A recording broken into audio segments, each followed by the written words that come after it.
Kejagung resmi menahan ex-Jampitsus Febri Adriansyah setelah menjalani pemeriksaan sebagai tersangka sejak Jumat siang.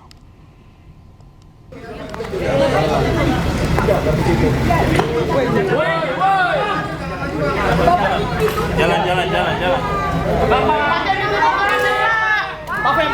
Ya, pemirsa, mantan Jaksa Agung Muda Tindak Pidana Khusus atau Jampitsus Febri Adriansyah resmi ditahan penyidik Kejaksaan Agung Jumat malam.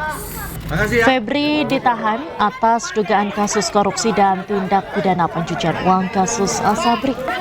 Berbeda dengan tahanan korupsi lainnya, ex-Jampitsus Febri Adriansyah dikiring menuju mobil tahanan tanpa diborgol dan mengenakan rompi tahanan. Febri mengaku keberatan atas penahanan dirinya. Menurutnya penyidik harus mengonfirmasi alat bukti sebelum dilakukan penahanan. Febri akan menjalani penahanan selama 20 hari di rutan KPK. Mundur, Bang. Silakan, Pak. Hari ini saya sudah diperiksa sebagai tersangka.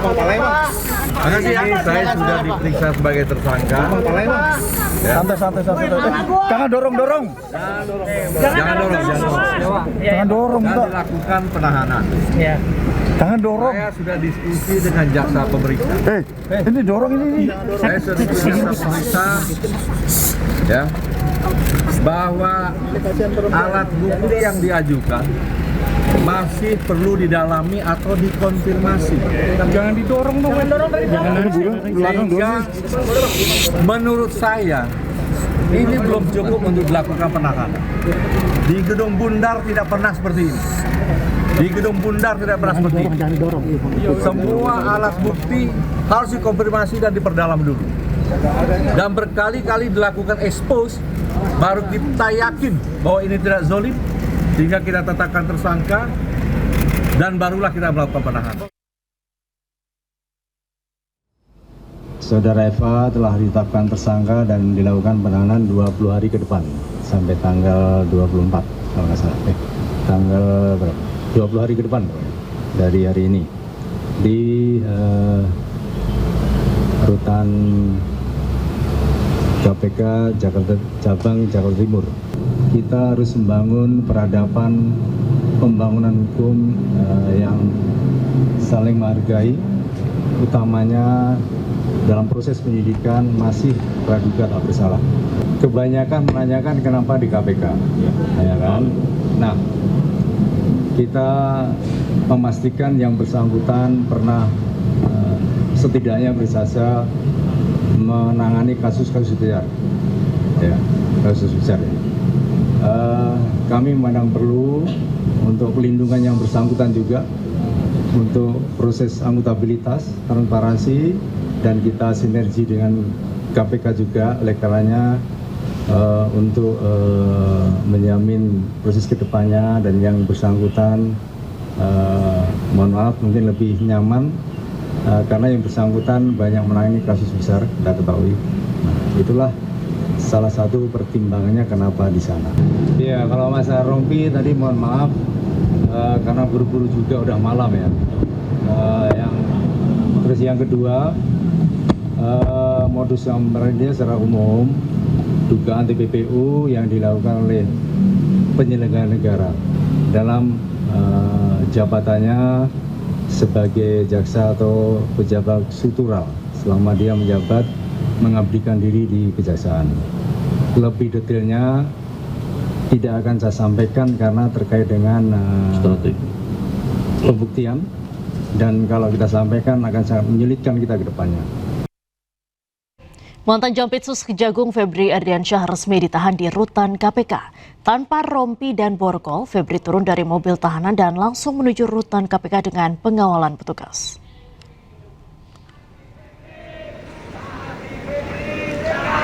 Ex-Jampitsus Febri Adriansyah dibawa dari Kejagung ke rutan KPK menggunakan mobil tahanan Kejagung.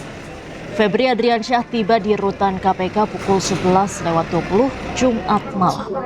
Febri tanpa rompi dan borgol turun dari mobil tahanan langsung menuju rutan KPK dengan pengawalan petugas. Juru bicara KPK Budi Prasetyo menyebut penahanan Febri Adriansyah di Kejagung dilakukan usai pihak KPK menerima surat permintaan perbantuan penitipan penahanan dari Kejaksaan Agung. Rangka koordinasi dan supervisi, hari ini Jumat 24 Juli 2026, KPK memberikan dukungan dan perbantuan terkait dengan penitipan penahanan untuk tersangka saudara FA terkait dengan tindak pidana pencucian uang yang penyidikannya dilakukan di Kejaksaan Agung.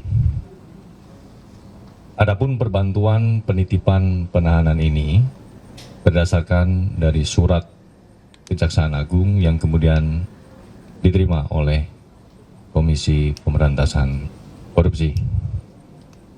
Sehingga terhadap tersangka saudara FA dilakukan penahanan untuk 20 hari ke depan di rutan Gedung Merah Putih. Kejaksaan Agung meminta maaf usai mantan Jampitsus Febri Adriansyah tampil tanpa mengenakan rompi tahanan dan tidak diborgol. Padahal Febri telah ditetapkan sebagai tersangka kasus dugaan tindak pidana pencucian uang dan ditahan. Tapi ini sudah menjadi keputusan pimpinan, saya siap menghadapinya, ya, dan saya merasa memang ini kriminalisasi. Terima kasih ya. Mantan Jampitsus Kejagung Febri Adriansyah tidak mengenakan rompi merah muda atau pink saat hendak diangkut dengan mobil tahanan ke rutan KPK. Tak hanya itu, tangan Febri juga tidak diborgol layaknya seorang tersangka. Jaksa Agung Muda Bidang Pengawasan Kejagung, Rudi Margono selaku koordinator Tim 9 mengatakan hal tersebut bisa terjadi lantaran buru-buru dan sudah malam. Padahal berdasarkan kebiasaan di Kejagung, tahanan akan dipakaikan rompi pink dan diborgol. Ya, kalau masalah rompi tadi mohon maaf, karena buru-buru juga udah malam ya. Terus yang kedua, modus operandinya secara umum, dugaan TPPU yang dilakukan oleh penyelenggara negara dalam jabatannya sebagai jaksa atau pejabat struktural selama dia menjabat mengabdikan diri di kejaksaan. Lebih detailnya tidak akan saya sampaikan karena terkait dengan strategi pembuktian, dan kalau kita sampaikan akan sangat menyulitkan kita ke depannya. Rudi mengatakan Febri ditahan untuk 20 hari pertama. Febri ditahan di rutan KPK lantaran pernah menangani kasus-kasus besar. Febri menjadi tersangka dan ditahan atas kasus dugaan tindak pidana pencucian uang terkait uang dan emas 74 kg yang ditemukan tim Kortas Tipikor Polri di rumah Sentul. Dari Jakarta, Tim Liputan Anyus melaporkan. Penetapan tersangka serta penahanan mantan Jampitsus Kejagung Febri Adriansyah menyita perhatian publik. Sejumlah masyarakat menanggapi proses hukum tersebut dengan nada kritis, terutama terkait adanya perbedaan perlakuan saat penahanan, di mana tersangka tidak mengenakan rompi tersangka seperti pada kasus lainnya. Perhatian proses penangkapan penahanannya tadi malam itu kan sudah ditetapkan sebagai tersangka, tapi dia tidak menggunakan rompi tersangka tuh Mas, gimana? Mungkin menurut saya ya, orang awam hukum dan lain-lainnya gitu, mungkin ada proses ke depannya lagi Mbak. Jadi ada proses entah ada BAP atau apa segala sebutannya itu tuh saya sendiri kurang tahu. Mungkin nextnya akan ada pemakaian rompi oranye itu sendiri dari pihak KPK atau pihak KPK sendiri sih ya, rompi tahanan. Kalau tersangka lain itu biasanya langsung pakai masker. Yeah. Jadi ketika mereka udah ditetapkan tersangka, mereka ditahan itu harus langsung pakai rompi. Nah ini ada perlakuan yang berbeda nih ke Febri ini Mas, gimana tanggapan? Tanggapan saya sendiri sih ya seharusnya sih rata semua sih ya harusnya ya. Jadi mau semisal entah ex Jampitsus, entah ex menteri atau apapun itu kan harusnya ya menurut saya pribadi itu kalau memang udah ditangkap langsung dipakaikan rompi oranye itu sendiri sih. Sebagai saya orang yang awam gitu ya. Nah itu mereka kan yang membuat hukum ya, artinya mereka penegak hukum ya, dan mereka juga yang mengadili terhadap hukum, dan mereka juga mengadili orang-orang mereka sendiri ya. Semua fasilitas itu ada di mereka gitu loh. Jadi kita sebagai masyarakat hanya bisa melihat, hanya bisa mendengarkan aja. Nah, kecuali memang negara kita udah berkomitmen ya untuk benar-benar merapikan hukum. Kalau saya bukan orang hukum, tapi saya selaku rakyat biasa ya, saya berbicara seperti ini karena hukum itu sebetulnya itu berlaku untuk semua warga negara. Tidak memandang status, tidak memandang ini rakyat jelata atau apa, itu berlaku untuk semuanya. Dan hukum itu tidak bisa dipesan. Dari kasus tersebut memang dari sisi saya sebagai POV masyarakat pada umumnya, ya kita tahu kalau hukum di negara memang di negara kita itu memang kalau untuk kasus-kasus yang besar gitu ya, itu sepertinya juga kurang memenuhi keadilan di hati masyarakat seperti kecil gitu ya. Untuk informasi terkini di rutan KPK sudah ada jurnalis iNews Selena Yahya yang berada di gedung KPK Jakarta. Selamat sore, Selena. Bagaimana update terkini di rutan KPK?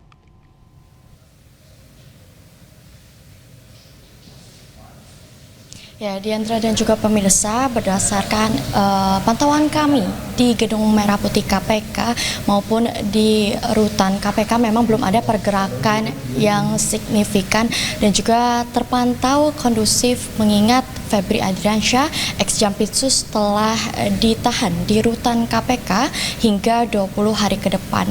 Yang dimana di kemarin di hari Jumat malam Febri Adriansyah telah ditetapkan sebagai tersangka kasus tindak pidana pencucian uang selama menjabat sebagai struktural di Kejaksaan Agung Republik Indonesia.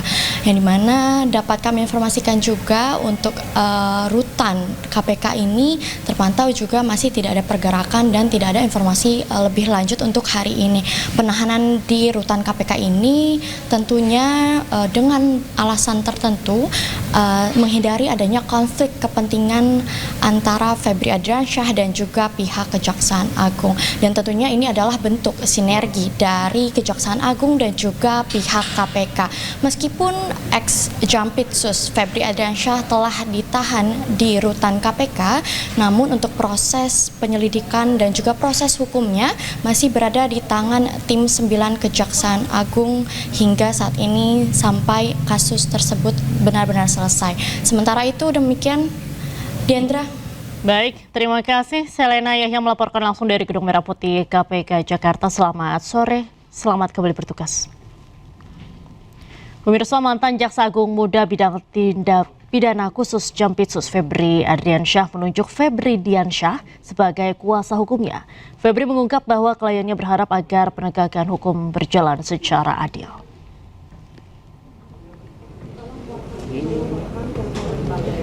Mantan Jampitsus Febri Adriansyah menunjuk mantan jubir KPK Febri Diansyah sebagai kuasa hukumnya. Febri Diansyah mendampingi Febri dalam pemeriksaan selama 10 jam. Ia menyebut Febri kooperatif atas pemeriksaan yang dilakukan. Febri mengungkap bahwa kliennya berharap agar penegakan hukum berjalan secara adil. Adapun Febri juga berharap fakta hukum yang ditemukan penyidik dipilah secara jernih. Telah dilakukan sejak sekitar pukul 14 siang. Pak FA kooperatif dan sangat menghormati pemanggilan pemeriksaan oleh penyidik. Tadi proses pemeriksaan berjalan, awalnya pemeriksaan sebagai saksi karena surat panggilannya adalah sebagai saksi untuk sprindik dugaan TPPU. Kemudian setelah proses pemeriksaan berjalan sampai dengan sekitar pukul 19 malam ini, pukul 7 malam, penyidik menginformasikan status Pak FA adalah sebagai tersangka, sekaligus memberikan 2 dokumen. 1 dokumen penetapan tersangka dan 2 dokumen penahanan. Pemirsa, Hotman Paris mengaku jika ex-Jampitsus Febri Adriansyah tidak mau jika dirinya mengundurkan diri sebagai pengacara. Menurut Hotman, Febri menyebut jika dirinya adalah pengacara tak ada tandingannya. Sementara itu menurut Boyamin Saiman, Hotman bukan mengundurkan diri melainkan dipecat.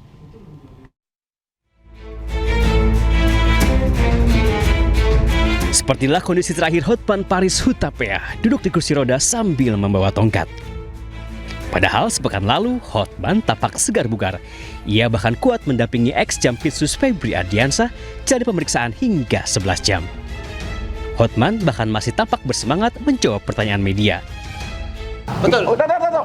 Kalau kau punya otak, lu tahu jawabannya. Sudah, titik ya? Ya udah deh, jawaban sendiri. Namun 6 hari kemudian sambil duduk di kursi roda, Hotman mengumumkan mengundurkan diri sebagai pengacara Febri Ardiansyah dengan alasan sakit.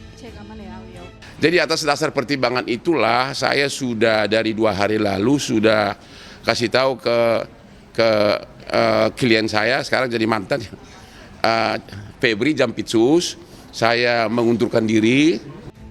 Setelah mengundurkan diri, Hotman langsung ke Singapura untuk jalani pengobatan. Hotman mengaku keputusannya mundur sempat dihalang-halangi Febri Ardiansyah. Kepada Hotman, ex-Jampitsus itu menyebut jika Hotman adalah figur pengacara yang tidak ada tandingannya.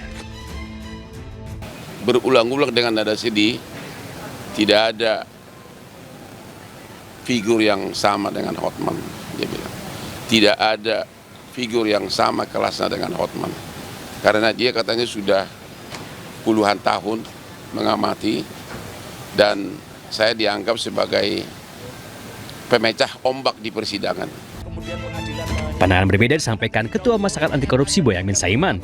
Menurut Boyamin, karena kontroversi yang ditimbulkannya, ia menduga Hotman bukan mengundurkan diri, melainkan dipecat Febri Ardiansyah. Saya yakin mundurnya Hotman itu karena diminta oleh kliennya sendiri. Karena apa? Ya karena atas pembelaan yang blunder-blunder itu merugikan klien. Kalau diteruskan malah semakin antipati, sudah kliennya bisa jadi dianggap public enemy gitu, diserang netizen, lawyernya yang harus membela, mendinginkan suasana, malah justru jadi blunder juga jadi public enemy. Jadi kalau diteruskan ya malah yang paling rugi kliennya gitu. Kini Febri Ardiansyah tengah jalani pemeriksaan atas statusnya sebagai tersangka untuk 3 kasus besar sekaligus. Tim Liputan iNews melaporkan. Sebelum Febri ditahan selama 5 hari berturut-turut, Kejaksaan Agung digeruduk mahasiswa. Masa mendesak ex-Jampitsus Febri Ardiansyah yang sudah ditetapkan sebagai tersangka segera ditahan.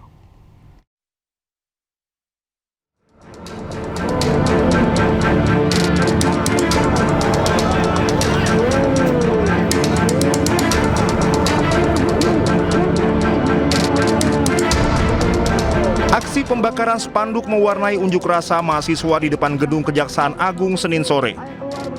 Mahasiswa menilai penyidikan kasus tindak pidana pencucian uang oleh penyidik Kejaksaan Agung usai temuan Kortas Tipikor Polri dinilai mahasiswa jalan di tempat. Lantaran ex-Jampitsus Febri Ardiansyah belum ditahan meski sudah berstatus tersangka. Aksi unjuk rasa mahasiswa juga sempat diwarnai aksi saling dorong polisi dan mahasiswa. Aksi unjuk rasa puluhan mahasiswa kembali digelar Selasa sore di depan gedung Kejaksaan Agung. Mahasiswa mendesak Kejaksaan Agung segera menahan Febri Ardiansyah, memproses perkara secara transparan, serta menolak adanya perlakuan istimewa terhadap mantan Jampitsus. Unjuk rasa kembali berlanjut pada Rabu 22 Juli hingga malam hari. Mahasiswa membakar spanduk dan mendirikan tenda di depan gedung Kejaksaan Agung. Masa Aliansi BEM Kristiani seluruh Indonesia menggelar aksi unjuk rasa di depan gedung Kejaksaan Agung Republik Indonesia Kamis siang. Terlibat aksi saling dorong dengan aparat, mahasiswa mendesak Kejaksaan Agung mengusut tuntas kasus yang melibatkan ex-Jampitsus Febri Ardiansyah. Jumat siang, Koalisi Masyarakat Sipil Indonesia berunjuk rasa di depan gerbang utama Gedung Kejaksaan Agung Jakarta menuntut transparansi kasus ex-Jampitsus Kejagung Febri Ardiansyah. Selain membawa spanduk dan orasi, para pengunjuk rasa juga melempar tikus hidup ke halaman dalam gedung kejaksaan sebagai simbol lemahnya sistem hukum di Indonesia. Dari Jakarta, Tim Liputan iNews melaporkan. Ex-Jampitsus Febri Ardiansyah resmi ditahan di rutan KPK. Situasi di Kejaksaan Agung Republik Indonesia hingga sore ini tidak terlihat kerumunan massa usai penahanan ex-Jampitsus. Setelah ex-Jampitsus Febri Adriansyah resmi ditahan di rutan KPK, tidak terlihat kerumunan massa yang menyampaikan aspirasi terkait penahanan mantan Jampitsus Febri Adriansyah. Pengamanan di sekitar gedung berjalan normal di area depan Kejaksaan Agung. Sebelumnya Febri Adriansyah resmi ditahan pada Jumat 24 Juli 2026 setelah menjalani pemeriksaan sebagai tersangka dengan perkara dugaan penerimaan suap, gratifikasi, atau pemerasan dalam penanganan perkara korupsi PT Asabri, serta dugaan tindak pidana pencucian uang.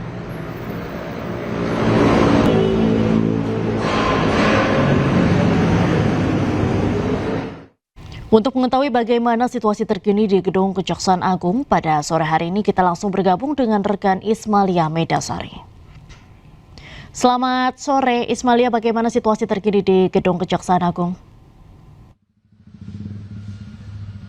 Ya, selamat sore Diandra dan juga pemirsa. Pasca diperiksanya dan ditahannya mantan Jampitsus Febri Ardiansyah oleh Kejagung, ini situasi di Gedung Kejagung sendiri masih terlihat lengang dan tidak terlihat aktivitas apapun. Seperti yang sebelumnya, selama 5 hari berturut-turut ini mahasiswa menggeruduk Gedung Kejagung dan mereka mengorasikan untuk segera menahan mantan Jampitsus Febri Ardiansyah. Tidak sama seperti hari berikut sebelum-sebelumnya, pada hari ini terlihat lengang dan sepi dan belum terlihat apapun aktivitas di Gedung Kejagung sendiri. Yang kita ketahui juga, Diandra dan juga pemirsa, kemarin malam pada pukul 23.02 Febri Ardiansyah ini keluar dari Gedung Kejagung lewat lobi bawah dan dia mengatakan bahwa dirinya telah diperiksa dan saat ini telah ditahan selama 20 hari di rutan KPK.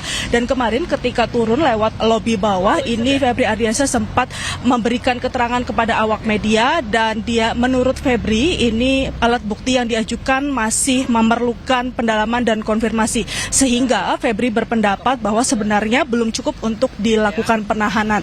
Dan juga kemarin dari Ketua Koordinator Tim 9 Kejagung yang dibentuk oleh Kejagung untuk menangani kasus Febri, ini Rudi Margono, bahwa penahanan Febri di rutan KPK ini sudah melalui pertimbangan yang matang. Dan dalam penanganan kasus ini, Rudi kemarin mengajak semua pihak menghormati proses hukum yang berjalan untuk membangun peradaban hukum yang saling menghargai, khususnya dalam proses penyidikan yang masih berlangsung. Sampai saat ini untuk di Gedung Kejagung sendiri, ini masih belum terlihat aktivitas apapun. Diandra.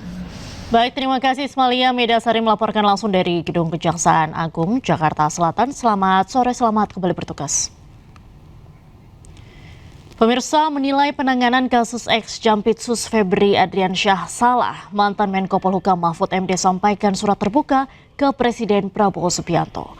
Mahfud meminta Prabowo turun tangan dan mengalihkan kasus Febri ke KPK. Bapak Presiden yang terhormat, kami melihat dan merasakan pada saat ini perkembangan hukum kita sudah begitu buruk dan sangat mengkhawatirkan.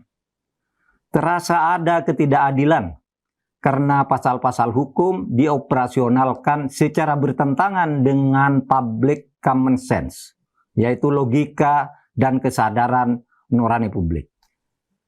Memperhatikan perkembangan terkini terkait dengan kasus mantan Jampitsus Febri Adriansyah misalnya, saya menilai penanganannya sejauh ini sudah salah karena dilakukannya pengalihan penanganan penyidikan dari kepolisian ke kejaksaan. Mekanisme semacam ini tidak dikenal dan tidak pernah terjadi. Tidak dikenal dan tidak pernah terjadi sepanjang sejarah penegakan hukum di Indonesia. Dan ini memang tidak boleh terjadi. Karena coupling urusan dan kewenangan setiap institusi penegak hukum itu sudah ditentukan oleh undang-undang, yakni Kitab Undang-Undang Hukum Acara Pidana. Itulah kesalahan pertamanya. Tetapi kesalahan ini masih bisa diluruskan sekarang, mumpung belum terlalu jauh, yaitu dengan menggunakan pasal 10A Undang-Undang Nomor 19 Tahun 2019 tentang Komisi Pemberantasan Korupsi yang menggariskan bahwa KPK dapat mengambil alih suatu perkara yang ditangani kepolisian dan atau kejaksaan dengan 6 alasan. Dalam konteks ini, Kalau proses penyelesaian kasus mantan Jampitsus ini ditangani oleh kejaksaan, akan ada conflict of interest. Karena Febri Adriansyah akan diperiksa oleh kolega-koleganya sendiri di institusinya sendiri, padahal statusnya masih jaksa. Bapak Presiden, keadaan ini sangat merusak keindahan arsitektur pembangunan negara hukum kita yang telah diwariskan oleh para pendiri negara yang begitu agung.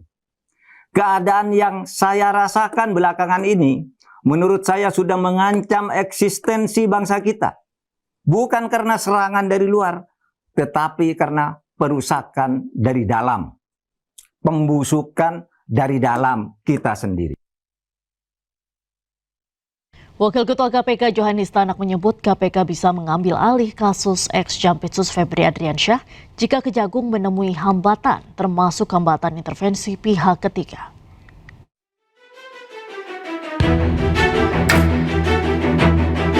KPK buka suara terkait saran sejumlah pihak agar Komisi Anti Rasuah itu mengambil alih kasus yang menjerat ex-Jampitsus Febri Adriansyah.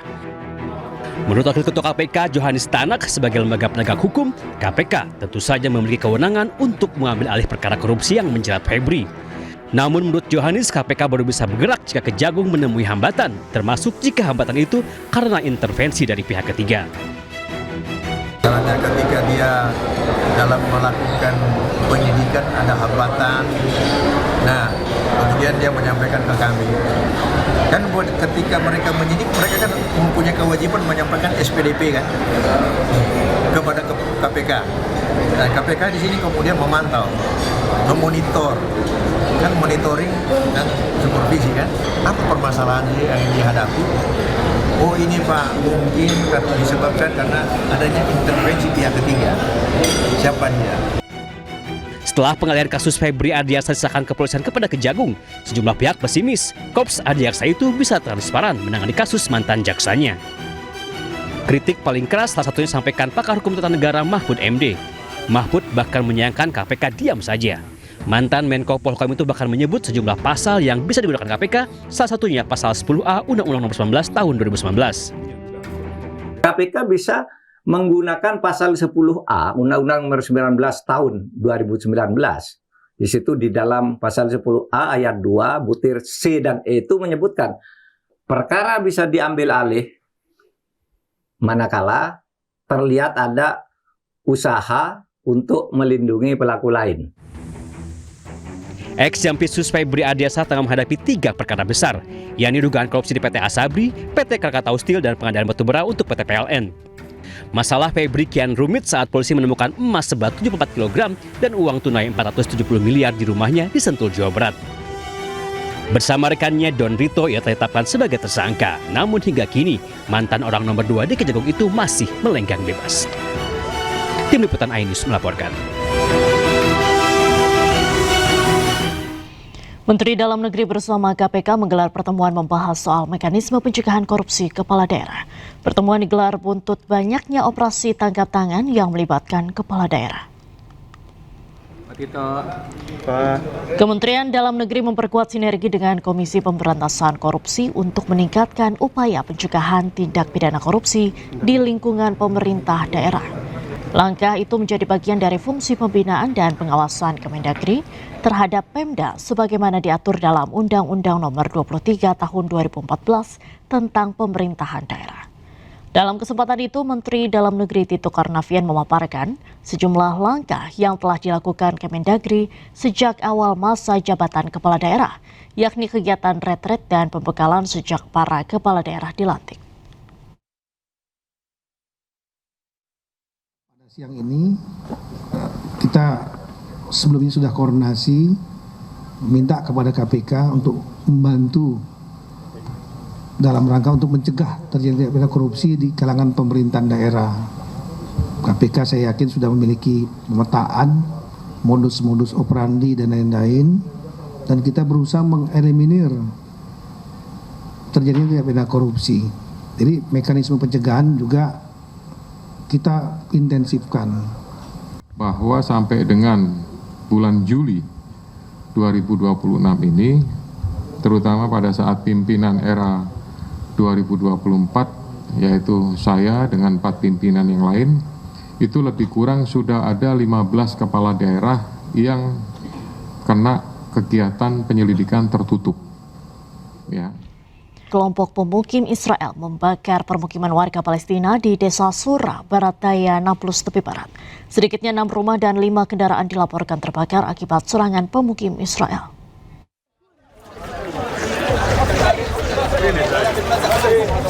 Kebakaran melanda permukiman warga Palestina di Desa Sura, Barat Daya, Kota Nablus, tepi barat pada Jumat waktu setempat. Rekaman menunjukkan warga bersama petugas penyelamat berjibaku memadamkan api yang menghanguskan rumah, kendaraan, serta lahan pertanian. Seorang personel militer Israel juga terlihat berada di sekitar lokasi. Media Palestina melaporkan puluhan pemukim Israel memasuki Desa Sura dari arah barat, kemudian menganiaya sedikitnya 3 warga serta membakar 6 rumah, 5 kendaraan, dan lahan pertanian. Seorang pria berusia 74 tahun juga dilaporkan terluka akibat serpihan peluru setelah kendaraan yang ditumpanginya diduga menjadi sasaran tembakan pasukan Israel di pintu masuk desa. لما جيت جيش قال الجيش قلت هذا ما بصير قال المستوطنين هزموا اللي تقول الجيش طب ناخذ على طول نطفيهم قال ممنوع يا عم ضاربني ضارب بنتي هاي ضارب فتنا والله يطخوا بين رجلين تمنا فتنا ما شوف دول الشباب الحلم الدار راح تضربوا. Insiden ini terjadi setelah bentrokan mematikan di Desa Tab yang menewaskan sejumlah warga Palestina serta anggota pasukan Israel. Tentara Israel menyerbu rumah sakit spesialis Nablus dan menangkap 2 bersaudara dalam penggerebekan di tepi barat pada hari Jumat. Tentara IDF juga dilaporkan menyerang staf medis dan merusak fasilitas rumah sakit dalam penggerebekan tersebut.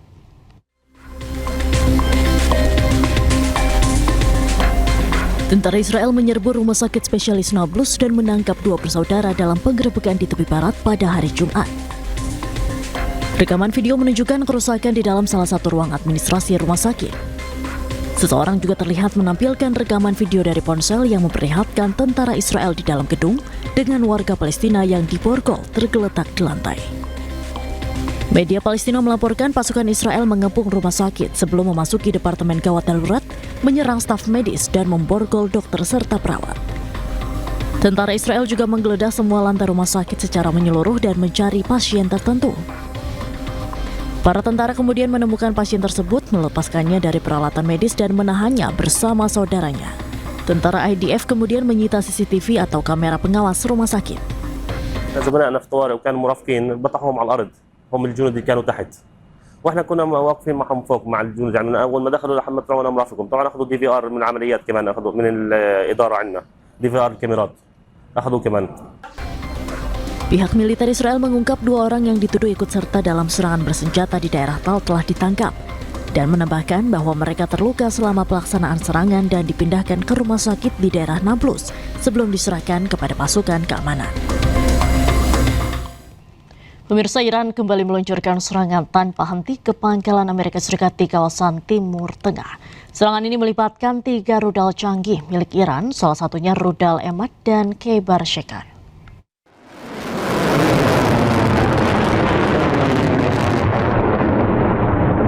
Pasukan Garda Revolusi Iran meluncurkan rudal dan drone ke pangkalan Amerika Serikat di Timur Tengah. Serangan ini melibatkan rudal Emad, Khaybar Shekan, Zulfikar, dan Fattah.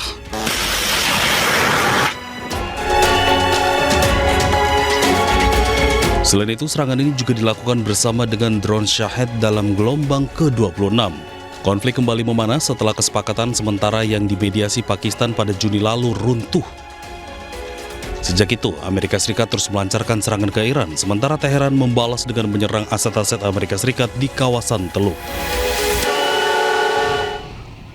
Perang antara Amerika Serikat dengan Iran semakin memanas. Pasukan Garda Revolusi Islam Iran kembali menyerang pangkalan Ali Al-Salem di Kuwait milik Amerika Serikat.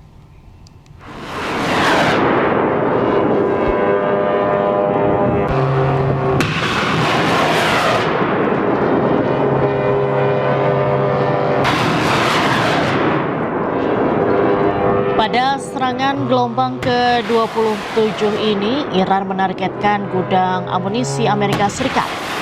Selain itu, Iran berhasil menghancurkan 6 barak tempat penempatan untuk personel Amerika Serikat.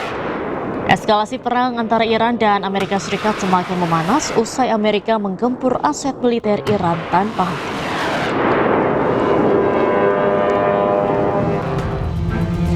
Sementara itu, drone Syahid milik pasukan Garda Revolusi Islam Iran menargetkan pangkalan militer dan konsulat Amerika Serikat di kota Erbil, Irak. Sebuah drone milik Garda Revolusi Islam Iran terlihat terbang rendah di langit Irak. Iran menargetkan pangkalan Amerika Serikat dan konsulat Amerika di kota Erbil. Dampak serangan drone milik Iran tersebut, asap pekat hitam membumbung tinggi.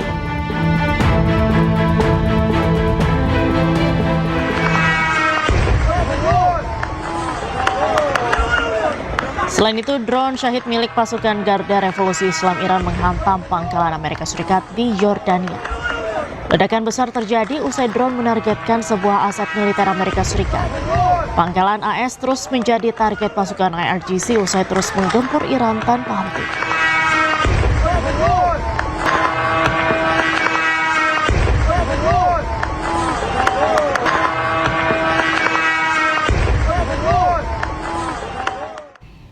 Pasukan Garda Revolusi Islam Iran diduga menembak jatuh pesawat milik Amerika Serikat di Pulau Qasem, Selat Hormuz.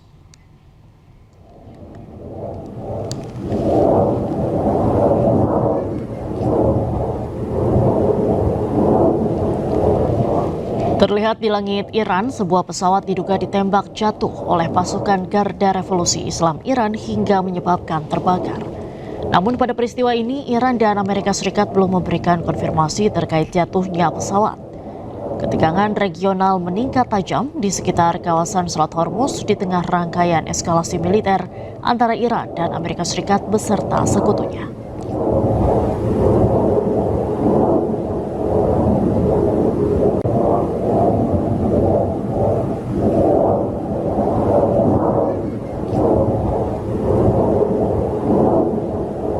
Kita beralih ke informasi selanjutnya, pemirsa. Kementerian Koperasi bersama stakeholder terkait tengah merampungkan rancangan peraturan Presiden terkait operasionalisasi Koperasi Desa Kelurahan Merah Putih.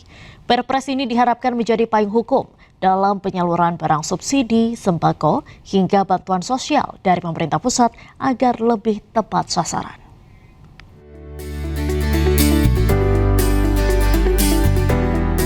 Draft rancangan peraturan Presiden Perpres terkait operasionalisasi Koperasi Desa Kelurahan Merah Putih sedang dalam tahap finalisasi bersama kementerian dan lembaga terkait serta Sekretariat Negara. Regulasi ini nantinya akan mengatur secara rinci model bisnis koperasi hingga mekanisme penyaluran barang subsidi, 9 bahan pokok atau sembako, serta bantuan dari pemerintah pusat seperti bantuan pangan non-tunai dari Kemensos hingga alat mesin pertanian dari Kementan. Ya, sedang dibahas peraturan Presiden tentang operasionalisasi Koperasi Desa Kelurahan Merah Putih. Sekarang sedang finalisasi di rapat di pejabat eselon 1 di kementerian lembaga yang terkait, termasuk juga dengan pihak PT Agrinas Pangan Nusantara dengan Sekretariat Negara. Nanti diharapkan Senin sudah sampai ke level kementerian dan kami akan berdiskusi juga mematangkan itu. Insya Allah mungkin Rabu atau setelah Rabu nanti sudah diproses untuk diterbitkan peraturan Presiden tentang operasionalisasi Koperasi Desa Kelurahan Merah Putih.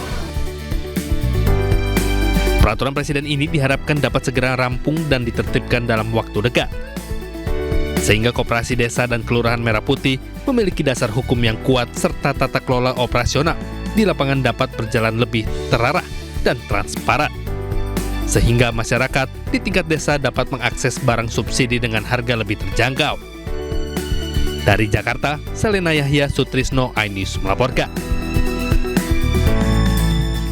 Anda kembali di iNews Sore, pemirsa. Daftar 26 pemain Timnas Indonesia untuk Piala AFF 2026 resmi diumumkan Jumat kemarin.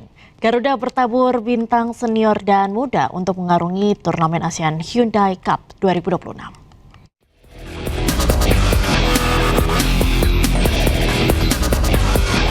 Pelatih Timnas Indonesia John Hartman memilih nama-nama terbaik setelah menjalani rangkaian persiapan menuju turnamen ASEAN Hyundai Cup 2026. Turnamen ini berlangsung mulai Jumat 24 Juli hingga 26 Agustus mendatang. Komposisi pilihan Hartman memperlihatkan ambisi besar skuad Garuda dalam memburu gelar juara. Sejumlah pemain langganan tim nasional kembali mendapat kepercayaan untuk menjadi tulang punggung Indonesia.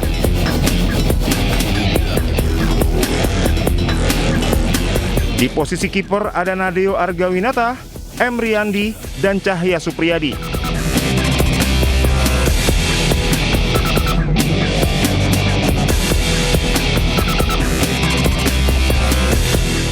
Di lini belakang ada Kapten Rizky Ridho, Jordi Amat, Justin Hubner, Wahyu Prasetyo, Brian Fatari, Sandy Walsh, Doni Tripamungkas, Shane Patinama, dan Tim Gapens.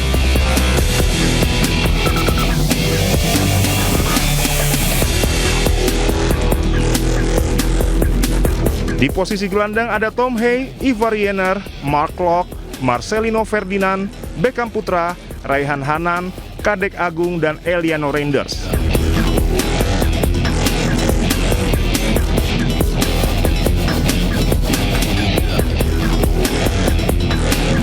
Sementara di lini depan ada Ragnar Oratmangun, Jens Reven, Mitchell Becker, Egy Maulana Fikri, Sadil Ramdhani, dan Rizky Eka Pratama.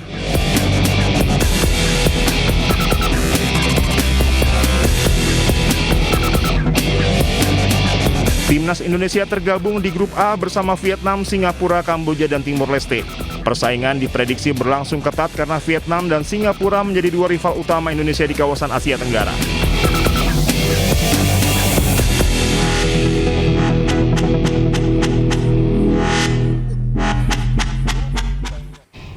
Usai menyelesaikan pemusatan latihan di Bali menjelang ASEAN Hyundai Cup 2026, Timnas Indonesia kembali ke Jakarta pada Sabtu atau hanya 2 hari jelang laga perdana kontra Kamboja. Dan pemirsa, usai sudah kebersamaan kita dalam iNews sore hari ini, temukan informasi-informasi terbaru lainnya di www.inews.id. Cuplikan tayangan berita iNews dapat Anda saksikan di kanal YouTube @official iNews.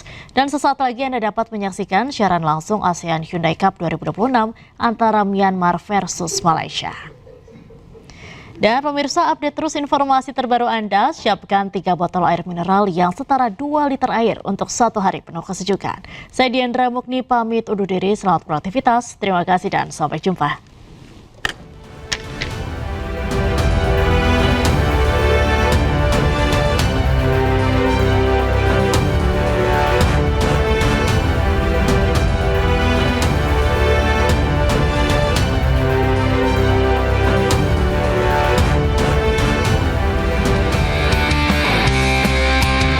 Timnas Indonesia akan kembali ke Jakarta pada Sabtu setelah menyelesaikan pemusatan latihan di Bali menjelang ASEAN Hyundai Cup 2026. Selanjutnya, pelatih John Hartman akan mencoret sekitar 21 pemain dari 47 nama tersisa. Media officer Timnas Indonesia, Riza Zainurofi, memastikan rombongan skuad Garuda dijadwalkan tiba di Jakarta pada Sabtu sore. Kepulangan tersebut terjadi 2 hari sebelum laga pertama melawan Kamboja. Timnas Indonesia menjalani pemusatan latihan di Bali sejak awal Juli 2026. Agenda tersebut menjadi bagian penting dalam persiapan menghadapi ASEAN Hyundai Cup 2026. Pelatih Timnas Indonesia John Hartman memimpin langsung pemusatan latihan yang dibagi menjadi 2 tahap. Selain meningkatkan kondisi fisik dan mematahkan taktik, Hartman juga menggunakan agenda tersebut untuk menyeleksi pemain. Sebanyak 50 pemain dipanggil mengikuti pemusatan latihan di Bali.